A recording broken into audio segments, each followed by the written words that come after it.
নমস্কাৰ প্ৰিয় দৰ্শকসকল, এষ্ট্ৰশংকৰ YouTube channel আৰু ফেচবুক পেজৰ মাজত সকলোকে পুনৰবাৰ নতুন এটা ভিডিঅ'লৈ আন্তৰিক স্বাগতম জনাইছোঁ। আজিৰ ভিডিঅ'টো আপোনালোকৰ বাবে লৈ আহিছোঁ 2026 আৰু 2027 বৰ্ষত অনাগত দিনত আপোনালোকৰ কোন কোন ৰাশিৰ আৰ্থিক উন্নতি খুব বেছি ভাল হ'বলৈ গৈ আছে, অৰ্থাৎ আপোনালোকৰ টকা পইচা বা ফাইনেন্সিয়েল দিশত উন্নতি হ'বলৈ গৈ আছে। কাৰণ গুৰু গ্ৰহ বৃহস্পতি যিটো গ্ৰহ নেকি মানুহৰ জীৱনত অৰ্থৰ কাৰক গ্ৰহ হৈছে দেৱগুৰু বৃহস্পতি বা গুৰুৱে। আমি সকলোৱে জানো গুৰু যদি আমাৰ ওপৰত সুদৃষ্টি নাথাকে বা সুপ্ৰভাৱ নাথাকে, আমি জীৱনত ফাইনেন্সিয়েল দিশত খুব বেছি পিছ পৰি ৰ'বলগীয়া হয় বা বিভিন্ন অপয়া অমংগল বিভিন্ন দিশত আপোনালোকৰ অসুবিধাৰ সন্মুখীন হ'বলগীয়া হ'ব পাৰে। গতিকে আৰ্থিক কাৰকৰ গ্ৰহ হৈছে দেৱগুৰু বৃহস্পতি, আৰু সেই দেৱগুৰু বৃহস্পতি 1 জুন অৰ্থাৎ জুন মাহৰ 1 তাৰিখে ৰাশি পৰিৱৰ্তন কৰিব, ট্ৰেনজিট হ'ব, গোচৰ হ'ব। গতিকে আপোনালোকৰ কোনকেইটা ৰাশিৰ অত্যন্ত শুভ বা কোন কোন ৰাশিৰ আৰ্থিক দিশত খুব বেছি শুভ হ'বলৈ গৈ আছে। বৃহস্পতি আমি সকলোৱে জানো বৰ্তমান সময়ত মিথুন ৰাশিত বহি আছে, আৰু বৃহস্পতি মিথুন ৰাশিৰ পৰা কৰ্কট ৰাশিত গমন কৰিব, আৰু কৰ্কট ৰাশি হৈছে চন্দ্ৰৰ ৰাশি, আৰু চন্দ্ৰ আৰু বৃহস্পতি খুব ধুনীয়া ভাল কম্বিনেশ্যন, আৰু কৰ্কট ৰাশিত বৃহস্পতি তুংগী অৱস্থাত থাকে। গতিকে খুব ভাল ফল দিব কোন কোন ৰাশিৰ, তাৰ বিষয়ে সম্পূৰ্ণ ভিডিঅ'টো আপোনালোকৰ বাবে লৈ আহিছোঁ। গতিকে ভিডিঅ'টো আৰম্ভ কৰাৰ আগত সকলোলৈকে সৰু এটি অনুৰোধ জনাইছোঁ, এতিয়ালৈকে যিসকলে আমাৰ এষ্ট্ৰশংকৰ ইউটিউব চেনেলটো ছাবস্ক্ৰাইব কৰা নাই, অনুগ্ৰহ কৰি আপোনালোকে ছাবস্ক্ৰাইব কৰি কাষতে থকা বেল আইকন নটিফিকেশ্যনটো দবাবলৈ একেবাৰে নেপাহৰিব, আৰু যিসকলে এতিয়ালৈকে আমাৰ ভিডিঅ'সমূহ শ্বেয়াৰ কৰা নাই, অনুগ্ৰহ কৰি শ্বেয়াৰ কৰিব, আৰু আপোনালোকৰ প্ৰত্যেকৰ ব্যক্তিগত জীৱনত যিখিনি সমস্যা আছে জ্যোতিষশাস্ত্ৰ সম্বন্ধীয় আমাক কমেণ্ট বক্সৰ মাধ্যমে কমেণ্ট কৰি জনাবলৈ একেবাৰে নেপাহৰিব। আহক আমি জানি লওঁ যে কোন কোন দিশত আমাৰ ভাল হ'ব। যেতিয়াই গুৰু বৃহস্পতি গুৰু গ্ৰহ ৰাশি পৰিৱৰ্তন কৰে, তেতিয়া বহুত ফাইনেন্সিয়েল দিশত বা আপোনালোকৰ প্ৰত্যেকৰ ব্যক্তিগত জীৱনত খুব বেছি ভাল হ'বলৈ যায়, ভাল হয়। আৰু বৃহস্পতি যিহেতু কৰ্কট ৰাশিত তুংগী হ'ব, গতিকে দেশৰ পক্ষে হওক, অসমৰ পক্ষে হওক, বা যিসকলে শ্বেয়াৰ মাৰ্কেট বা তেনেকুৱা বিনিয়োগ কিবা কৰিম বুলি ভাবি আছে, বা ইমান দিনে শ্বেয়াৰ মাৰ্কেটখন ডাউন হৈ আছিলে, আপোনালোকে চাব 1 জুনৰ পিছৰ পৰা অৰ্থাৎ জুন জুলাই মাহৰ পৰা যেতিয়াই গুৰু গ্ৰহ বৃহস্পতি কৰ্কট ৰাশিত প্ৰৱেশ কৰিব, তেতিয়াৰ পৰাই লাহে লাহে দেশৰ হওক বা আমাৰ আপোনালোকৰ জীৱনত হওক আৰ্থিক দিশত অলপমান হ'লেও আপোনালোকে ষ্টেবিলিটিটো পাব। অকণমান যে আপোনালোকে সকাহ পাব দেশৰ, আমাৰ অসমৰ হ'ব পাৰে, ভাৰতবৰ্ষৰ হ'ব পাৰে, বিশ্বৰ বজাৰত শ্বেয়াৰ মাৰ্কেটখন খুব বেছি ভাল হ'বলৈ গৈ আছে। গতিকে যিসকলৰ জন্মকুণ্ডলীত খুব বেছি ভাল কম্বিনেশ্যন গুৰু বৃহস্পতি আপোনালোকৰ ভাল হৈ আছে, বা পাপগ্ৰহৰ কিবা দশা অন্তৰ্দশা বা প্ৰত্যন্তৰ দশা চলা নাই, তেতিয়াহ'লে আপোনালোকে শ্বেয়াৰ মাৰ্কেট বা বিনিয়োগত যদি ইনভেষ্ট কৰিম বুলি ভাবিছে, আপোনালোকে কৰিব পাৰে। কাৰণ জুন জুলাই মাহৰ পৰা শ্বেয়াৰ মাৰ্কেটখন আপোনালোকৰ ভাল হ'বলৈ গৈ আছে, বা যিসকলৰ ইমান দিনে আপোনালোকৰ লছত চলি আছে তেখেতলোকৰ কাৰণেও ভাল ফল হ'বলৈ গৈ আছে। গতিকে জুন মাহৰ পৰা আমাৰ প্ৰথমত গুৰু বৃহস্পতিৰ যিটো ৰাশি পৰিৱৰ্তন, সেই ৰাশি পৰিৱৰ্তন অনুসৰি মই ৰাশিকেইটা অগা পিছাকৈ ক'ম, কাৰ কাৰ খুব বেছি ভাল, কাৰ মধ্যম, কাৰ খুব বেছি বেয়া, গোটেইকেইটা আপোনালোকক সবিশেষ আপোনালোকক জনাম। গতিকে অনুগ্ৰহ কৰি সকলোৱে কমেণ্ট কৰিব হৰ হৰ মহাদেৱ, ওম নমঃ শিৱায়, বা ওম নমঃ ভগৱতে বাসুদেৱায় নমঃ, জয় শ্ৰীকৃষ্ণ ইত্যাদি আপোনালোকে কমেণ্ট কৰিব, বা আপোনালোকৰ যিজন ভগৱানক ভাল লাগে, যিজন গুৰু, তেখেতৰ নামটো আপোনালোকে কমেণ্ট কৰি আমাক জনাবলৈ একেবাৰে নেপাহৰিব। প্ৰথমত এই যে গুৰু বৃহস্পতিৰ যি ৰাশি পৰিৱৰ্তন হ'ব, সেই ৰাশি পৰিৱৰ্তনৰ ফলত আটাইতকৈ শুভ কাৰ হ'বলৈ গৈ আছে আপোনালোকে জানেনে? আটাইতকৈ শুভ হ'বলৈ গৈ আছে মিথুন ৰাশিৰ জাতক ব্যক্তিসকলৰ। আপোনালোকৰ ৰাশিৰ দ্বিতীয় স্থানত গুৰু বৃহস্পতিৰ ৰাশি পৰিৱৰ্তন, গতিকে দ্বিতীয় স্থান হৈছে অৰ্থৰ জেগা। গতিকে মিথুন ৰাশি জাতক ব্যক্তিসকলৰ যিসকলৰ টকা পইচা বা ফাইনেন্স ৰিলেটেড অসুবিধাৰ সন্মুখীন আপোনালোকৰ হৈ আছিলে, আপোনালোকে অকণমান হ'লেও সকাহ পাব, নিশ্চিন্ত মনে আপোনালোকে থাকক। অৰ্থাৎ মিথুন ৰাশিৰ টকা পইচাৰ দিশত টকা পইচা আহিবলৈ হ'লে চাওক, আপোনালোকৰ বিভিন্ন কৰ্মসূত্ৰে হওক, বা আপোনালোকৰ জব চেঞ্জ, বা আপোনালোকৰ আৰ্থিক জেগা য'ৰ পৰা টকা পইচা ইনকাম, সেই জেগাখিনিও ভাল হ'ব লাগিব। গুৰু বৃহস্পতি এনেকুৱা এটা গ্ৰহ, যিটো গ্ৰহই আপোনাক জীৱনত মানে একদম জিৰৰ পৰা হিৰলৈকে বনাই দিব পাৰে। গুৰু আশীৰ্বাদ নহ'লে, গুৰু বৃহস্পতি আমাৰ জন্মকুণ্ডলীত বা আপোনালোকৰ জন্মকুণ্ডলীৰ ওপৰত সুদৃষ্টি নাথাকিলে, যিমান টকা পইচা ইনকাম নকৰক কিয়, কেতিয়াও আপুনি মানে আৰ্থিক দিশত কেতিয়াও আপুনি আৰ্থিক দিশত সকাহ নেপাব। গতিকে মিথুন ৰাশিৰ জাতক ব্যক্তিসকলৰ কাৰণে খুব বেছি ভাল হ'ব, আপোনালোকৰ চিন্তাৰ প্ৰয়োজন নাই। তাৰপিছত আহিম আমি কৰ্কট ৰাশি জাতক ব্যক্তিসকলৰ কেনেকুৱা হ'ব।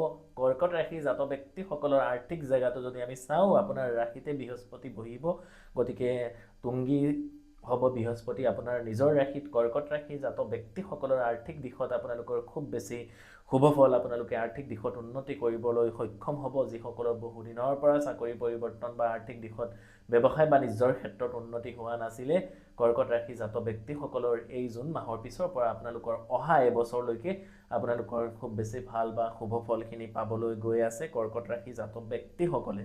তাৰপিছত আমি আহিম সিংহ ৰাশি জাতক ব্যক্তিসকলৰ। সিংহ ৰাশি জাতক ব্যক্তিসকলৰ গুৰু বৃহস্পতিৰ ফলত মানে যি ৰাশি পৰিৱৰ্তন কৰিব, সেই ৰাশি পৰিৱৰ্তনৰ ফলত আপোনালোকৰ অকণমান আৰ্থিক দিশত অৱনতি হোৱাৰ সম্ভাৱনা আছে। আপোনাৰ ৰাশিৰ দ্বাদশত অৰ্থাৎ 12 হাউচত আপোনাৰ ৰাশিৰ পৰা 12 হাউচত গুৰু গ্ৰহ বৃহস্পতিৰ ৰাশি পৰিৱৰ্তন, গতিকে সেইটো খুব বেছি ফাইনেন্সিয়েল দিশত আমাৰ সিংহ ৰাশি জাতক ব্যক্তিসকলৰ খুব বেছি আমি শুভ বুলি ক'ব নোৱাৰি। গতিকে সিংহ ৰাশি জাতক ব্যক্তিসকলে আপোনালোকে অকণমান টকা পইচাৰ দিশত আপোনালোকে খুব বেছি যদি গুৰুত্ব দিয়ে, তেতিয়াহ'লে আপোনালোকৰ কাৰণে খুব বেছি ভাল হ'ব। বা যিকোনো শ্বেয়াৰ মাৰ্কেট বা বিনিয়োগ কৰোঁতে যদিহে আপোনাৰ কিবা পাপক গ্ৰহৰ দশা অন্তৰ্দশা পত্ৰিন্তৰ দশা চলি আছে সিংহ ৰাশি জাতক ব্যক্তিসকলে, তেতিয়াহ'লে আপোনালোকে অকণমান চাই চিতি বা কাৰো সৈতে এটা কনচালটেঞ্চি এটা লৈ ল'ব। গতিকে আপোনালোকৰ কাৰণে খুব বেছি ভাল হ'ব। তাৰপিছত আমি আহিম কন্যা ৰাশি। কন্যা ৰাশিৰ একাদশত বৃহস্পতিৰ ৰাশি পৰিৱৰ্তন, গতিকে খুব বেছি ভাল হ'বলৈ গৈ আছে কন্যা ৰাশি জাতক ব্যক্তিসকলৰ। আপোনালোকৰ নতুন কৰ্মপ্ৰাপ্তি হোৱা, বিদেশত চাকৰি হোৱা বা টকা পইচাৰ ব্যৱসায় বাণিজ্যৰ ক্ষেত্ৰত আপোনালোকৰ উন্নতি হোৱা, বা বহুদিনে যদি আপোনালোকৰ টকা পইচা মানি ব্লকেজ হৈ আছিলে কন্যা ৰাশি জাতক ব্যক্তিসকলৰ, সেইখিনি খুল হোৱাৰ বা আপোনালোকৰ হাতলৈ টকা পইচা ঘূৰি অহাৰ বহুতখিনি সম্ভাৱনা আছে কন্যা ৰাশি জাতক ব্যক্তিসকলৰ। গতিকে কন্যা ৰাশি জাতক ব্যক্তিসকলৰো চিন্তাৰ প্ৰয়োজন নাই। তাৰপিছত আহিম আমি তুলা ৰাশি জাতক ব্যক্তিসকলৰ। অকণমান অগা পিছাকে কম, মই আকৌ কৈছোঁ যে অকণমান অগা পিছাকে কম, মই চিৰিয়েলি কোৱা নাই। আকৌ মেষ ৰাশি বৃষ ৰাশি সেইখিনিও জনাম। গতিকে এতিয়া মই তুলা ৰাশি জাতক ব্যক্তিসকলৰ কৈ আছোঁ। তুলা ৰাশি জাতক ব্যক্তিসকলৰ দশম স্থানত বৃহস্পতিৰ যি ৰাশি পৰিৱৰ্তন, সেইটো অত্যন্ত শুভ। তুলা ৰাশি জাতক ব্যক্তিসকলৰ যোৱা কিছুদিন ধৰি বা যোৱা 2 এবছৰৰ পৰা আপোনালোকৰ টকা পইচা বা ফাইনেন্স দিশত যদি উন্নতি হোৱা নাছিলে, এই বৰ্ষৰ অৰ্থাৎ জুন মাহৰ পৰা অহা বছৰ মে' জুনলৈকে, অৰ্থাৎ 2027 মে' জুন মাহলৈকে আপোনালোকৰ আৰ্থিক দিশত বহুখিনি উন্নতি হোৱাৰ যোগ দেখা গৈছে। টকা পইচা বিনিয়োগ বা আপোনালোকে শ্বেয়াৰ মাৰ্কেট বা বিভিন্ন ধৰণৰ ফাইনেন্সিয়েল ক্ষেত্ৰত আপোনালোকে সকাহ পাব। গতিকে আপোনালোকৰ খুব বেছি ভাল হ'বলৈ গৈ আছে তুলা ৰাশি জাতক ব্যক্তিসকলৰ। যিসকলে ভাবিছিলে জব চেঞ্জ কৰিম বা আপোনালোকে নতুনকৈ কিবা ব্যৱসায় বাণিজ্য আৰম্ভ কৰিম, বিশেষকৈ যিসকলে প্ৰাইভেট জবত বা কিবা কোম্পানী কাম কৰি আছিলে, আপোনালোকে জব চেঞ্জ হৈও হোৱা নাছিলে, এই বৰ্ষটোত আপোনালোকৰ জব চেঞ্জ হোৱাৰ বহুখিনি সম্ভাৱনা আছে আৰু আৰ্থিক দিশত অত্যন্ত শুভ। বিদেশ ভ্ৰমণ, কৰ্মসূত্ৰে বিদেশ ভ্ৰমণ, বিভিন্ন আপোনালোকৰ ভাল সময় এই বৰ্ষটোত আপোনালোকৰ আহি আছে। অৰ্থাৎ গুৰু বৃহস্পতিৰ যি ৰাশি পৰিৱৰ্তন, সেই ৰাশি পৰিৱৰ্তনৰ ফলত আপোনালোকে শুভ ফলখিনি পাবলৈ গৈ আছে আমাৰ যি তুলা ৰাশি জাতক ব্যক্তিসকল। তাৰপিছত আহিম আমি আমাৰ যি বৃশ্চিক ৰাশি জাতক ব্যক্তিসকলৰ। এই গুৰু বৃহস্পতিৰ যি ৰাশি পৰিৱৰ্তন, সেই ৰাশি পৰিৱৰ্তনৰ ফলত আপোনালোকৰ কি হ'ব, বৃশ্চিক ৰাশিৰ 9th হাউচত গুৰু বৃহস্পতিৰ ৰাশি পৰিৱৰ্তন। গতিকে 9th হাউচত যিহেতু গুৰু বৃহস্পতিৰ ৰাশি পৰিৱৰ্তন, তাৰ ফল কি হ'ব, কিন্তু এইখিনিতে দুই এটা সৰু সৰু কথা আপোনালোকক জনাই ল'ব খুজিছোঁ। আপোনালোকে বহুতে আমাৰ লগত বা মোৰ সৈতে যোগাযোগ কৰিম বুলি ভাবে, মোক ক'ত কেনেকৈ কিদৰে যোগাযোগ কৰিব পাৰিব। মোৰ চেম্বাৰ গুৱাহাটীত আছে, নগাঁৱৰ কঠীয়াতলী চাৰিআলি ৰামকৃষ্ণ জেমছ এণ্ড জুৱেলাৰী মোৰ আটাইতকৈ পুৰণি চেম্বাৰ, তাতো মোক যোগাযোগ কৰিব পাৰিব। তাৰ উপৰি হোজাই চহৰৰ মাজমজি ইয়াত একেবাৰে ষ্টেচনৰ কাষতে অপজিট বিজয় জুৱেলাৰী, তাতো মোৰ চেম্বাৰ আছে। গতিকে মোৰ কেৱল মাত্ৰ অসমৰ ভিতৰত 3টা জেগাতহে চেম্বাৰ আছে, গুৱাহাটী, নগাঁৱৰ কঠীয়াতলী চাৰিআলি আৰু আমাৰ হোজাইত।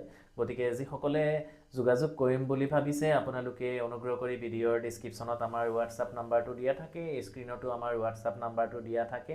সময় লৈ আগতীয়াকৈ আপোনালোকে এপইণ্টমেণ্ট লৈ পেলাই যিকোনো জ্যোতিষ শাস্ত্ৰ সম্বন্ধীয় দিহা পৰামৰ্শখিনি আপোনালোকে আমাৰ পৰা accurately pinpoint degree wise calculate আমাৰ পৰা ল'ব পাৰিব, কিন্তু তাৰ কাৰণে অকণমান সময় আপোনালোকে দিব লাগিব। কৰ্মব্যস্ততাৰ বাবে মই বহুত দিনটো ব্যস্ত থাকিবলগীয়া হয়, গতিকে কেতিয়াবা আপোনালোকৰ ফোন কলসমূহ ৰিচিভ কৰাত মোৰ বাবে অকণমান অসুবিধা হৈ যায়, গতিকে মই তাৰ বাবে ক্ষমা প্ৰাৰ্থী আপোনালোকৰ ওচৰত। বিশেষ আপোনালোকৰ যদি প্ৰয়োজন হয়, আমাৰ পৰা কনচালটেঞ্চি বা কিবা জানিবলগীয়া কথা থাকে, অনুগ্ৰহ কৰি হোৱাটছআপৰ মাধ্যমে আমাৰ সৈতে যোগাযোগ কৰিবৰ কাৰণে চেষ্টা কৰিব। মোৰ যথাসাধ্য আপোনালোকৰ কুৱেশ্যনৰ এনচাৰখিনি দিবৰ কাৰণে চেষ্টা কৰোঁ, আৰু বিশেষ যদি তাত আপোনালোকৰ কিবা ইমাৰ্জেঞ্চি থাকে বা বিশেষ কিবা জানিবলগীয়া থাকে, অনুগ্ৰহ কৰি কমেণ্ট বক্সৰ মাধ্যমে কমেণ্ট কৰিবলৈ একেবাৰে নেপাহৰিব। তাৰ উপৰিও বিভিন্ন ধৰণৰ নৱগ্ৰহ কবচ, জ্যোতিষশাস্ত্ৰ সম্বন্ধীয় যিকোনো ৰত্ন পাথৰ বা বিভিন্ন ধৰণৰ তন্ত্ৰশাস্ত্ৰ সমস্যা যদি আপোনালোকৰ জীৱনত হৈ আছে, আমাৰ সৈতে আপোনালোকে যোগাযোগ কৰি একুৰেটলি আমাৰ পৰা আপোনালোকে দিহা পৰামৰ্শখিনি আৰু সঠিকভাৱে সমাধানখিনি আপোনালোকে আমাৰ পৰা ল'ব পাৰিব, যদিহে বিশ্বাস থাকে সময় লৈ যোগাযোগ কৰিব। তো এতিয়া আকৌ আহিম আমি যে 9th হাউচত বৃহস্পতি বৃশ্চিক ৰাশি জাত ব্যক্তিসকলৰ কি ফল হ'বলৈ গৈ আছে। বৃশ্চিক ৰাশি জাত ব্যক্তিসকলৰ প্ৰথমত কৰ্মক্ষেত্ৰত আপোনালোকৰ পৰিৱৰ্তন হ'বলৈ গৈ আছে, ডাঙৰ কিবা চেঞ্জেছ আপোনালোকৰ বৃশ্চিক ৰাশি জাত ব্যক্তিসকলৰ হ'বলৈ গৈ আছে। গতিকে বৃশ্চিক ৰাশিৰ জাত ব্যক্তিসকলে এই গুৰু বৃহস্পতিৰ যি ৰাশি পৰিৱৰ্তন হ'ব, তেখেতলোকৰ ক্ষেত্ৰত অত্যন্ত শুভ। বিশেষকৈ কৰ্মক্ষেত্ৰত আপোনালোকৰ শুভ, কৰ্ম হ'লে টকা নিজে নিজে আহিব। গতিকে কৰ্মক্ষেত্ৰত বৃশ্চিক ৰাশিৰ জাত ব্যক্তিসকলৰ খুব বেছি ভাল। অশুভ ৰাশিকেইটাও মই ক'ম, যে বহুতে কমেণ্ট কৰি সুধিব পাৰে যে আপুনি চবৰে ভাল ভাল কৈ আছে, বেয়া কি নাই নি। বেয়াও আছে, মই ক'ম আপোনালোকক। প্ৰথমত ভালখিনি ক'বলৈ চেষ্টা কৰি আছোঁ। তাৰপিছত আমি আহিম যি আমাৰ কুম্ভ ৰাশি, বৃশ্চিক ৰাশিৰ পিছত আমাৰ ধনু ৰাশিও ক'ম। এতিয়া মই আহিছোঁ কুম্ভ ৰাশিৰ 6th হাউচত গুৰু বৃহস্পতি। গতিকে কুম্ভ ৰাশিৰ জাত ব্যক্তিসকলৰ খুব বেছি ভালো নহয়, খুব বেছি বেয়াও নহয়। 6th হাউচত বৃহস্পতি, গতিকে গুৰু স্থানীয় ব্যক্তিৰ প্ৰতি আপোনালোকে খুব বেছি আপোনালোকৰ নিষ্ঠা, ভক্তি, শ্ৰদ্ধা সেইখিনি ৰাখিব লাগিব। আৰু সদায় যদি কুম্ভ ৰাশি জাত ব্যক্তিসকলে গুৰু মন্ত্ৰটো জপ কৰিব পাৰে, তেতিয়াহ'লে আপোনালোকৰ কাৰণে খুব বেছি ভাল হ'ব। নহ'লে আপোনালোকৰ 6th হাউচত গুৰু বৃহস্পতি যিহেতু অকণমান শত্ৰু সমস্যা, আৰ্থিক দুখ কষ্ট, অকণমান সৰু সুৰা সমস্যা হ'বলগীয়া হ'ব পাৰে। সকলোৰে নহয়, যদিহে আপোনাৰ জন্মকুণ্ডলীত খুব বেছি বেয়া কম্বিনেশ্যন বা কিবা বেয়া গ্ৰহ মহাদশা, অন্তৰ্দশা, পত্ৰিন্তৰ্দশা চলি আছে, তেতিয়াহ'লে আপোনালোকৰ অকণমান অসুবিধা হোৱাৰ সন্মুখীন হ'বলগীয়া হ'ব পাৰে। গতিকে কুম্ভ ৰাশি জাতক বা জাতিকাসকলে মিশ্ৰ ফল পাবলৈ গৈ আছে। কিন্তু মই আকৌ কৈছোঁ, যিহেতু আপোনাৰ গুৰু 6th হাউচত যাব, গতিকে গুৰুৰ প্ৰতি শিক্ষা গুৰু হ'ব পাৰে, মা দেউতা হ'ব পাৰে, আপুনি যাকে গুৰু নেমানে কিয় তেখেতলোকক সদায় যদি পাৰে অকণমান শ্ৰদ্ধা সেৱা আপোনালোকে কৰিবৰ কাৰণে চেষ্টা কৰিব, তেতিয়াহ'লে আপোনাৰ কাৰণে খুব বেছি ভাল ফল যাব, বা আপুনি যিখিনি নেগেটিভ আছে বেয়া ফলৰ পৰা আপুনি বাচি উঠিব পাৰিব। তাৰপিছত আমি আহিম মীন ৰাশি জাত ব্যক্তিসকলৰ। মীন ৰাশি জাত ব্যক্তিসকলৰ বৰ্তমান 4 চলি আছে, আৰু আপোনালোকৰ এই যি বৃহস্পতিৰ ৰাশি পৰিৱৰ্তন, বৃহস্পতি আপোনাৰ নিজৰ ৰাশিৰ অধিপতি, কিন্তু এই ৰাশি পৰিৱৰ্তন মীন ৰাশিৰ জাত ব্যক্তিসকলৰ কাৰণে খুব বেছি ভাল বা অত্যন্ত যে শুভ সেনেকুৱা আমি ক'ব নোৱাৰোঁ, কাৰণ টকা পইচাৰ ক্ষেত্ৰত মীন ৰাশি জাত ব্যক্তিসকলৰ শনিৰ 4 চলি আছে। গতিকে 4 প্ৰতিকাৰ যদি আমি মিনিমাম 6 মাহ এবছৰ আগত কৰি নলওঁ, তেতিয়াহ'লে বহুখিনি অসুবিধাৰ সন্মুখীন হ'বলগীয়া হয়। আৰু বৃহস্পতিৰ ৰাশি পৰিৱৰ্তনৰ ফলত আপোনালোকৰ অকণমান টকা পইচা, ফাইনেন্সিয়েল দিশত সৰু সুৰা সমস্যাৰ সন্মুখীন হ'বলগীয়া হ'ব পাৰে। গতিকে টকা পইচাৰ দিশত আপোনালোকে বি কেয়াৰফুল হ'ব লাগিব, নহ'লে আপোনালোকে অকণমান ঋণ ধাৰ হোৱা সম্ভাৱনা আছে। অযথা আপোনালোকে টকা মানি ৱেষ্ট নকৰিব, টকা পইচা ছেভিংছ কৰিবৰ কাৰণে যত্ন কৰিব। শ্বেয়াৰ মাৰ্কেট বা বিনিয়োগ কৰাৰ আগত আপোনালোকে ভালকৈ সুস্থ মগজুৰে খুব চিন্তা চৰ্চা কৰি পেলাই টকা ইনভেষ্ট কৰিব, নহ'লে মীন ৰাশি জাত ব্যক্তিসকলৰ এই এবছৰ বৃহস্পতিৰ যি ৰাশি পৰিৱৰ্তন ট্ৰেনজিটৰ ফলত আপোনালোকৰ অসুবিধাৰ সন্মুখীন হ'বলগীয়া হ'ব পাৰে। তাৰপিছত আহিম আমি মেষ ৰাশি জাত ব্যক্তিসকলৰ। মেষ ৰাশি হৈছে আমাৰ ৰাশিচক্ৰৰ প্ৰথম ৰাশি, মঙলৰ ৰাশি। মেষ ৰাশি জাত ব্যক্তিসকলৰ শনিৰ পূৰ্ণ 4 চলি আছে। গতিকে বৃহস্পতিৰ যি ৰাশি পৰিৱৰ্তন মেষ ৰাশিৰ জাতক ব্যক্তিসকলৰ ক্ষেত্ৰত আমি যদি চাওঁ, মেষ ৰাশিৰ 4th হাউচত বৃহস্পতিৰ ৰাশি পৰিৱৰ্তন হ'ব। গতিকে আপোনালোকৰ 4 যদিও চলিছে, টকা পইচাৰ দিশত অকণমান সকাহ পাব, কৰ্মক্ষেত্ৰলৈ সমস্যা হ'ব পাৰে, কিন্তু টকা পইচা হাতলৈ আহিব। মানি ব্লকেজ যদি হৈ আছিলে অকণমান হোৱাৰ সম্ভাৱনা আছে, বা শ্বেয়াৰ মাৰ্কেট বিনিয়োগ বা তেনেকুৱা বিত্তীয় কিবা প্ৰতিষ্ঠানত যদি আপুনি টকা বিনিয়োগ কৰিছিলে, তেতিয়াহ'লে আমি তেতিয়াহ'লে মেষ ৰাশি জাতক ব্যক্তিসকলৰ এই বৰ্ষটোত অৰ্থাৎ বৃহস্পতিৰ যি ৰাশি পৰিৱৰ্তনৰ ফলত অকণমান সকাহ আপোনালোকে পাবলৈ গৈ আছে। গতিকে বৃষ ৰাশিৰ 4-5 চলি আছে, 4-5 যথাযথ প্ৰতিকাৰখিনি আপোনালোকে কৰি ল'ব। কাৰোবাৰ সৈতে দেখুৱাই পেলাই আপোনালোকে প্ৰতিকাৰ প্ৰতিবিধানখিনি কৰিব। আৰু ৰাশি পৰিৱৰ্তন যে বৃহস্পতিৰ হৈছে তাৰ শুভ ফল অশুভ ফলৰ পৰা মানে শুভ ফল যিসকলে পাব তেখেতলোকেতো পাব, যিসকলৰ অশুভ হ'ব বা জন্মকুণ্ডলীত বৃহস্পতি পাপগ্ৰহযুক্ত হৈ আছে বা শনিৰ দৃষ্টি হৈ আছে, কেতু ৰাহুৰ বা তেনেকুৱা বিভিন্ন পাপগ্ৰহৰ যদি দৃষ্টি হৈ আছে, তেতিয়াহ'লে ইয়াৰ প্ৰতিকাৰখিনিও শেষলৈ মই দি দিম। আপোনালোকে প্ৰতিকাৰ বা উপায়খিনিও কৰিবৰ কাৰণে চেষ্টা কৰিব, খুব বেছি ভাল হ'ব। গতিকে এতিয়া আহিম আমি মকৰ ৰাশিৰ জাতক ব্যক্তিসকলৰ কেনেকুৱা হ'ব। মকৰ ৰাশি চাওক, মকৰ ৰাশিৰ ঢাইয়া আৰম্ভ হ'বলৈ গৈ আছে, খুব বেছি দিন বাকী নাই। মকৰ ৰাশি আৰু আমাৰ কন্যা ৰাশিৰ ঢাইয়া আৰম্ভ হ'ব। গতিকে ঢাইয়া বা শনিৰ যি 4-5 থাকে, সেই 4-5 চলাকালীন মকৰ ৰাশিত 2028 মানৰ পৰা আপোনালোকৰ ঢাইয়া আৰম্ভ হৈ যাব আৰু কন্যা ৰাশিও। গতিকে মিনিমাম এবছৰ 6 মাহ আগত প্ৰতিকাৰ প্ৰতিবিধান কৰিব। শনিৰ ঢাইয়া, শনিৰ 4-5 চলাকালীন আমি কাৰোবাৰ পৰা লেডাৰ বা আপোনালোকে ছানগ্লাছ বা পাৰফিউম বা ব্লেক কালাৰ বা কিবা যদি আপোনালোকে জোতা চেণ্ডেল ইত্যাদি আপোনালোকে একচেপ্ট নকৰিব। কোনোবাই দান দিলে আপোনালোকে গ্ৰহণ নকৰিব। যদিও একান্ত আপোনালোকৰ গ্ৰহণ কৰিবলগীয়া হয়, উভতাই আপুনি যি পাৰে, যি আপোনাৰ ক্ষমতা আছে, কিবা এটা দক্ষিণা নহ'লে আপুনি দানৰ সলনি আপুনি দান আপুনি তেখেতক কৰিবৰ কাৰণে চেষ্টা কৰিব। তেতিয়াহ'লে খুব বেছি ভাল। শনিবাৰ দিনকেইটা মানিব আৰু লগতে বৃহস্পতিৰ যিখিনি উপায় দিম সেইখিনিও আপোনালোকে কৰিব। কাৰণ গুৰুগ্ৰহ যদি আমাৰ ওপৰত সুদৃষ্টি থাকে, তেতিয়া শনি নহয় যিকোনো গ্ৰহৰ মহাদশা অন্তৰ্দশা যিমানে বেয়া নাহক কিয় আমি ইয়াৰ পৰা বহুখিনি হাত সাৰি উঠিব পাৰোঁ। গতিকে মকৰ ৰাশিৰ যি এই বৃহস্পতিৰ যি ৰাশিৰ ট্ৰেনজিট আপোনাৰ 7ম স্থানত, গতিকে খুব বেছি ভাল ফল পাব। কিন্তু মুঠতে আপোনালোকে মকৰ ৰাশিৰ 7ম স্থানত বৃহস্পতিৰ যি ট্ৰেনজিট, গতিকে আপোনালোকৰ আৰ্থিক দিশত অকণমান হ'লেও আপোনালোকে সকাহ পাব, চিন্তাৰ প্ৰয়োজন নাই। কিন্তু অনাগত দিনত আপোনালোকে সতৰ্ক হ'ব লাগিব। আৰু গুৰু বৃহস্পতিৰ যিখিনি বীজ মন্ত্ৰ থাকে, গুৰুৰ প্ৰণাম থাকে, গুৰু মন্ত্ৰ থাকে, সেইখিনি যদি আপোনালোকে জপ কৰিব পাৰে আপোনালোকৰ কাৰণে খুব বেছি ভাল। তাৰপিছত আহিম আমি যি আমাৰ ধনু ৰাশি জাতক ব্যক্তিসকলৰ 8th হাউচত বৃহস্পতিৰ ৰাশি পৰিৱৰ্তন। গতিকে ধনু ৰাশি জাতক ব্যক্তিসকল বি কেয়াৰফুল, শত্ৰু বৃদ্ধি হোৱাৰ সম্ভাৱনা আছে, টকা পইচা মানি ব্লকেজ হোৱাৰ সম্ভাৱনা আছে, আপোনালোকৰ যিকোনো ফাইনেন্সিয়েল ডাঙৰ কিবা লছেছ হোৱাৰ সম্ভাৱনা আছে এই এবছৰ। অৰ্থাৎ বৃহস্পতিৰ যি ৰাশি পৰিৱৰ্তন হ'ব 8th হাউচত যাব। গতিকে 8th হাউচত কোনো এটা গ্ৰহ, অষ্টম ভাৱত কোনো এটা গ্ৰহ ভাল বুলি আমি জ্যোতিষশাস্ত্ৰত ধৰি লোৱা নহয়। গতিকে আপোনালোকে সতৰ্ক হ'ব আৰু কেয়াৰফুল হ'ব। বৃহস্পতিবাৰ দিনটো মানিবৰ কাৰণে চেষ্টা কৰিব। বৃহস্পতিবাৰ দিনা যদি পাৰে আপোনালোকে নিৰামিষ আহাৰ গ্ৰহণ কৰিব। গুৰু বৃহস্পতিৰ বীজ মন্ত্ৰ আপোনালোকে জপ কৰিব। যিকোনো মাতৃশক্তি অৰ্থাৎ বৃহস্পতিৰ আৰাধ্য দেৱী হৈছে মা তাৰা। যদি মা তাৰা আপোনালোকে নেপায় বা আমাৰ অসমত পতকে বিচাৰি নেপাব, কেৱল মাত্ৰ কামাখ্যা মন্দিৰত মা তাৰা মন্দিৰ আছে। গতিকে আপোনালোকে যিকোনো মাৰ মন্দিৰ বৃহস্পতিবাৰ দিনা দৰ্শন কৰিব। তেতিয়াহ'লে আপোনালোকৰ কাৰণে যিখিনি অশুভ প্ৰভাৱ আহিব সেইখিনিৰ পৰা আপোনালোকে বাচি উঠিব পাৰিব। গতিকে ভাল ভাল ৰাশিকেইটা মই ক'লোঁ, যিকেইটা কোৱা নাই সেইকেইটা আপোনালোকৰ বেয়াকেইটাও ক'লোঁ, যিকেইটা কোৱা নাই সেইকেইটাই মিশ্ৰ ফল পাবলৈ গৈ আছে। গতিকে আকৌ এবাৰ মই সকলোকে অনুৰোধ কৰিছোঁ যে যদিহে আমাৰ এষ্ট্ৰশংকৰ ইউটিউব চেনেলটো আপোনালোকৰ ভাল লাগে, অনুগ্ৰহ কৰি আপোনালোকে ছাবস্ক্ৰাইব কৰি কাষতে থকা বেল আইকন নটিফিকেশ্যনটো দবাবলৈ একেবাৰে নেপাহৰিব। এতিয়ালৈকে যিসকলে আমাৰ ছ'চিয়েল মিডিয়া একাউণ্টসমূহ ফ'ল' কৰা নাই, যেনে Facebook page link, WhatsApp channel link, Instagram link ইত্যাদি ভিডিঅ'ৰ ডিছক্ৰিপশ্যনত গোটেইখিনি লিংক আছে, অনুগ্ৰহ কৰি ফ'ল' কৰিব আপোনালোকে। আৰু যদি ভাবে আপোনালোকে আমাৰ পৰা যিকোনো ধৰণৰ জ্যোতিষশাস্ত্ৰ সম্বন্ধীয় দিহা পৰামৰ্শখিনি ল'ব, তেতিয়াহ'লে সময় লৈ যোগাযোগ কৰিব। স্ক্ৰীণত আৰু আমাৰ ভিডিঅ'ৰ ডিছক্ৰিপশ্যনত হোৱাটছআপ নাম্বাৰসমূহ দিয়া থাকে, অনুগ্ৰহ কৰি হোৱাটছআপৰ মাধ্যমে আপোনালোকে যোগাযোগ কৰিব।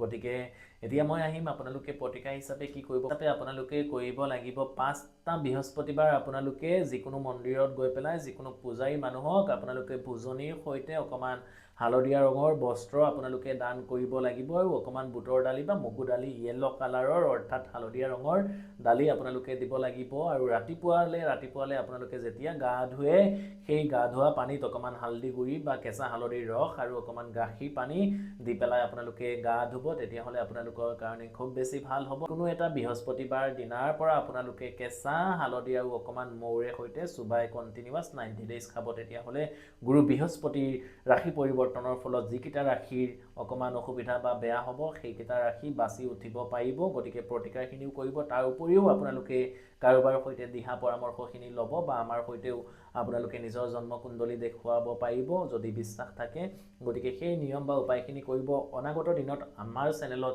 আৰু ভিডিঅ' লৈ আহিম যে বৃহস্পতিৰ ৰাশি পৰিৱৰ্তনৰ ফলত অহা এবছৰ কোন কোন ৰাশিৰ ক্ষেত্ৰত খুব বেছি কৰ্মক্ষেত্ৰত শুভ হ'বলৈ গৈ আছে চাকৰি ক্ষেত্ৰত কেনেকুৱা হ'বলৈ গৈ আছে বিয়া বাৰু ইত্যাদিৰ ক্ষেত্ৰত আপোনালোকৰ কেনেকুৱা হ'বলৈ গৈ আছে তাৰ কাৰণে অনুগ্ৰহ কৰি আমাক আপোনালোকে ফলো কৰিব লাগিব সাবস্ক্ৰাইব কৰি কাষতে থকা বেল আইকন নটিফিকেশনটো দবাব লাগিব আৰু অনুগ্ৰহ কৰি যিমান পাৰে বেছিকৈ ভিডিঅ'সমূহ শ্বেয়াৰ কৰিব আৰু লাইক কমেন্ট ইত্যাদি আপোনালোকে কৰিব গতিকে সকলোলৈকে আকৌ এবাৰ মই হৰ হৰ মহাদেৱ জয় মা কালী জয় মা কামাখ্যা জয় শ্ৰীৰাম ধন্যবাদ